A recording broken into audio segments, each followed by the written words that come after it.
Hello दोस्तों, आपका स्वागत है हमारे एसएससी मार्क चैनल पे। तो आइए हम आज के लिए आपके लेकर आए हैं सेंसस से जुड़े कुछ क्वेश्चन और उनको सॉल्व करके। आपको पता ही होगा कि हर एक एग्जाम में, चाहे कोई भी एग्जाम हो, वहां पे जनगणना से संबंधित हर एक बार क्वेश्चन पूछा जाता है। तो इनमें जो प्रीवियस ईयर के जो क्वेश्चन हम पूछे गए हैं पिछले एग्जामों में, तो उन्हें हम यहाँ आके सॉल्व करते हैं। आइए चलते हैं अपने क्वेश्चन पे। क्वेश्चन दिया हुआ है, जनजातीय जनसंख्या के आधार पर उस विकल्प की पहचान कीजिए जो निम्नलिखित राज्यों को आरोही क्रम में पूछा है। आरोही क्रम का अर्थ ये मतलब हुआ कि पहले कम, फिर ज्यादा, फिर ज्यादा, फिर ज्यादा, जैसे बढ़ते क्रम में पूछा हुआ है। तो जनजातीय जनसंख्या के बारे में पूछा है, तो सबसे ज्यादा जनजातीय जनसंख्या जो है हमारे मध्य प्रदेश में है, उसके बाद महाराष्ट्र में है, फिर उड़ीसा में है। तो इस तरह इसका जो क्या पूछा हुआ है, आरोही क्रम, बढ़ते क्रम में पूछा हुआ है। तो सबसे कम उड़ीसा में है, फिर महाराष्ट्र में है, मध्य प्रदेश में है। तो इसका जो सही आंसर होगा वो होगा ऑप्शन ए, CBA, यही इसका सही आंसर होगा। अगले क्वेश्चन पे चलते हैं अपने।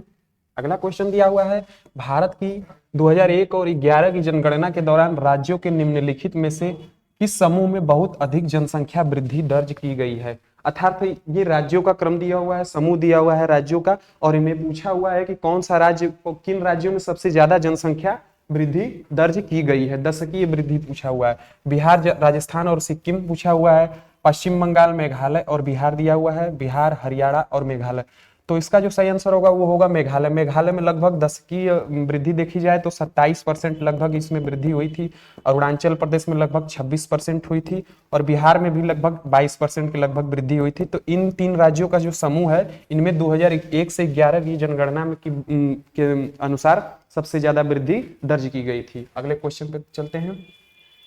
अगला क्वेश्चन दिया हुआ है, 2011 की जनगणना में भारत में लिंग अनुपात क्या है। बाल लिंग अनुपात के बारे में पूछा है। अगर इस तरह आपसे नॉर्मल पूछ लिया जाए कि भारत का लिंगानुपात कितना है, तो लिंगानुपात जो होता है प्रति 1000 पुरुषों पर महिलाओं की संख्या के बारे में पूछता है। तो प्रति 1000 पुरुषों पर महिलाओं की संख्या जो है हमारी 943 है। इस तरह नॉर्मल आपसे पूछ ले तो। और बाल लिंगानुपात जो है हमारा 1000 पुरुषों पर 914 महिलाएं हैं। तो ऑप्शन ए इसका सही आंसर होगा। और सब पूछ ले आपसे, सबसे ज्यादा हमारे भारत में सबसे ज्यादा किस राज्य का लिंगानुपात ज्यादा है, तो केरल राज्य है। जो केरल राज्य सबसे ज्यादा लिंगानुपात है। उसके बाद तमिलनाडु है, तमिलनाडु। और केंद्र शासित प्रदेश में पूछ ले सबसे ज्यादा किसका है, तो वहां पे बताएंगे आप पुदुचेरी। और न्यूनतम जो लिंगानुपात है हमारा हरियाणा में है, सबसे न्यूनतम। अगले क्वेश्चन पे चलते हैं। अगला क्वेश्चन दिया हुआ है, भारत की 2011 की जनगणना के अनुसार किस राज्य में जनसंख्या सबसे अधिक पूछी हुई है। तो हमारे, आपको पता है होगा कि हमारे उत्तर प्रदेश में 2011 के जनगणना के अनुसार लगभग 21 करोड़ जनसंख्या है। तो इसका जो सही आंसर होगा वो होगा उत्तर प्रदेश। उत्तर प्रदेश के बाद हमारा आता है महाराष्ट्र, महाराष्ट्र के बाद आता है हमारा बिहार। तीन राज्य जो शीर्ष पे हैं हमारे जनसंख्या के मामले में सबसे आगे आते हैं। अगले क्वेश्चन पे चलते हैं। अगला क्वेश्चन दिया हुआ है, भारत को के कारण जनसंख्या लाभांश वाला देश माना जाता है। पूछा हुआ है किस वर्ष के बीच लगभग उच्च जनसंख्या पाई जाती है। तो यहाँ पे दिया हुआ 70 वर्ष की, और 15 से 64 वर्ष, 10 से 20 वर्ष, और उच्च जनसंख्या कुल। तो यहाँ इसका जो आंसर सही होगा वो होगा ऑप्शन बी, 15 से 64 वर्ष जो है लाभांश वाला देश माना जाता है भारत को। सबसे ज्यादा जनसंख्या वर्ग इसी के अंदर आता है, 15 से 64 के बीच। अगला क्वेश्चन देखते हैं। अगला क्वेश्चन दिया हुआ है, हमारी जनगणना हमारा भविष्य भारत की किस जनगणना का नारा था। ऑप्शन दिया हुआ है 1981, 2011, 2001 और 1991। तो हमारा भविष्य हमारा जनगणना जो है कि 2011 का नारा था। और जनगणना के जो गृह मंत्रालय के अंतर्गत आता है, उसके रजिस्ट्रार जनरल और जनगणना आयुक्त जो होते हैं वही हेड होते हैं, वही कराते हैं। जो CM चंद्रमौली हमारे 2011 के जनगणना आयुक्त थे।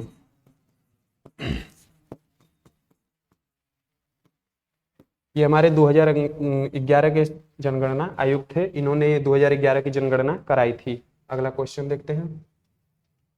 अगला क्वेश्चन दिया हुआ है, 2011 की जनगणना के अनुसार भारत का जनसंख्या घनत्व कितना है। जनसंख्या घनत्व के बारे में पूछा हुआ है। अर्थात जनसंख्या घनत्व का अर्थ यह हुआ कि वह किसी भी क्षेत्र में वहां प्रति वर्ग किलोमीटर में रहने वाले व्यक्तियों की संख्या को बताता है जनसंख्या घनत्व हमारा। तो पूछा हुआ है भारत का जनसंख्या घनत्व 2011 की जनगणना के अनुसार कितना है। दिया हुआ है आपको ऑप्शन 482, 328, 382 और 282। तो हमारा जो सही आंसर होगा वो होगा ऑप्शन सी, 382 प्रति व्यक्ति वर्ग प्रति किलोमीटर। तो इसका जो सही आंसर होगा वो होगा ऑप्शन सी। अगर आपसे पूछ ले हमारे भारत में सबसे ज्यादा जनसंख्या घनत्व कहाँ है, तो होगा बिहार में। और कितना है, लगभग 1108 व्यक्ति प्रति वर्ग किलोमीटर। और न्यूनतम पूछ ले तो न्यूनतम हमारा है अरुणाचल प्रदेश। यहाँ पे लगभग 17 व्यक्ति प्रति वर्ग किलोमीटर जनसंख्या घनत्व पाया जाता है। अगला क्वेश्चन देखते हैं। अगला क्वेश्चन दिया हुआ है, निम्नलिखित में से किस अवधि को भारत में जनसंख्या विस्फोट के अवधि के रूप में जाना जाता है। पूछा है अर्थात किस अवधि के बीच में हमारे भारत की जो जनसंख्या है सबसे अधिकतम किस अवधि में बढ़ी है।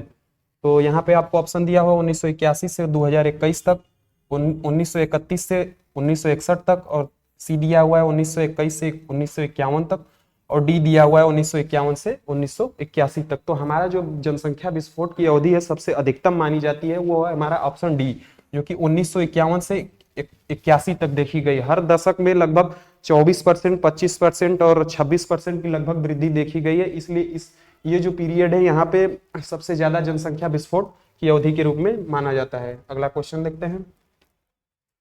अगला क्वेश्चन दिया है, भारत के जनगणना संगठन सेंसस ऑर्गेनाइजेशन ऑफ इंडिया द्वारा किया गया 15वां राष्ट्रीय जनगणना सर्वेक्षण किस वर्ष की जनगणना है। पूछा हुआ है 15वीं जो राष्ट्रीय जनगणना थी हमारे भारत की, उसको कौन से सन में कराई गई थी। तो 2011 की जनगणना जो है कि हमारे 15वीं जो है जनगणना, अगर ये पूछा हुआ, ये बताया हुआ है जो 1881 से लेकर जो कि नियमित जनगणना रिपन के काल में हुई थी, उससे जोड़ा हुआ है 15वीं जनगणना। अगर आपसे पूछ ले स्वतंत्र भारत की 2011 जो जनगणना है वो कौन से क्रम की है, तो स्वतंत्र भारत की हमारे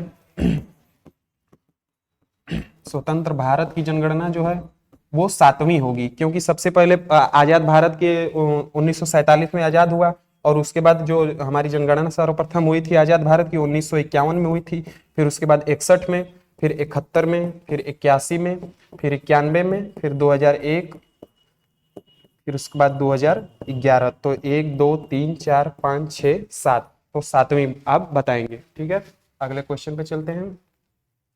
अगला क्वेश्चन दिया हुआ, उस विकल्प की पहचान कीजिए जो 2011 की जनगणना के अनुसार निम्नलिखित राज्यों की साक्षरता दर को अवरोही क्रम में व्यवस्थित करता है। पूछा है अवरोही क्रम। अवरोही क्रम का अर्थ बढ़ते से घटते क्रम में, डिसेंडिंग ऑर्डर के बारे में पूछा हुआ है। तो पूछा किसके बारे में पूछा है, साक्षरता दर। तो हम आपको बता दूं कि भारत की साक्षरता दर लगभग 74% है,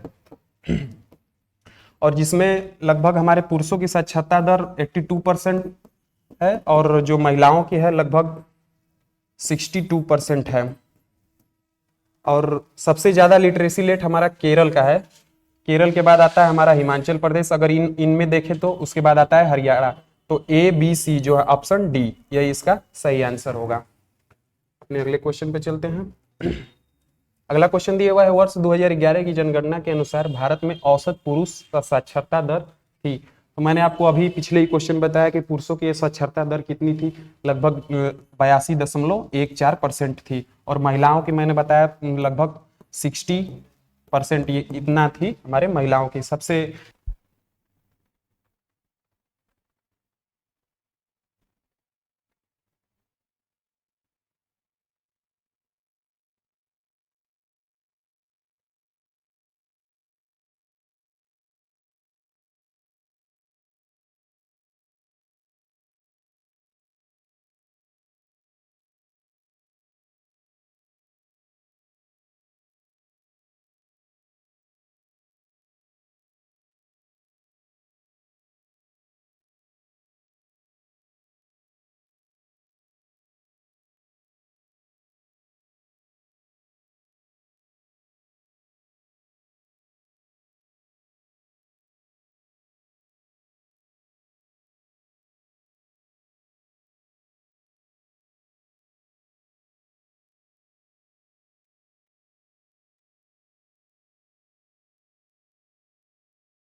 क्वेश्चन को देखते हैं अपने। 2011 की जनगणना के अनुसार भारत में औसत पुरुष साक्षरता दर पूछा हुआ है। तो मैंने आपको पिछले ही क्वेश्चन में अभी बताया कि पुरुषों की लगभग 82.14% हमारी पुरुषों की साक्षरता दर है। अगर ओवरऑल भारत में अगर पूछ ले तो 74% लगभग हमारा भारत की साक्षरता दर है। और सबसे अधिकतम साक्षरता दर केरल में पाया जाता है और न्यूनतम हमारा बिहार में पाया जाता है। अगर न्यूनतम पूछ ले तो आप बिहार बताएंगे। ठीक है, अगले क्वेश्चन पे चलते हैं। अगला क्वेश्चन दिया हुआ है आपका 2011 की जनगणना के अनुसार किस केंद्र शासित प्रदेश का लिंगानुपात सबसे अधिक है। सबसे अधिक लिंगानुपात पूछा हुआ है। मैंने अब पिछले क्वेश्चन में आपको जिक्र किया था। सबसे ज्यादा केंद्र शासित प्रदेशों का पूछ ले तो ऑप्शन सी पुदुचेरी होगा। यहाँ पे सबसे अधिक केंद्र शासित प्रदेशों में सबसे ज्यादा लिंगानुपात पाया जाता है। तो आज के लिए इतना ही, मिलते हैं अपने अगले सेशन पे। धन्यवाद।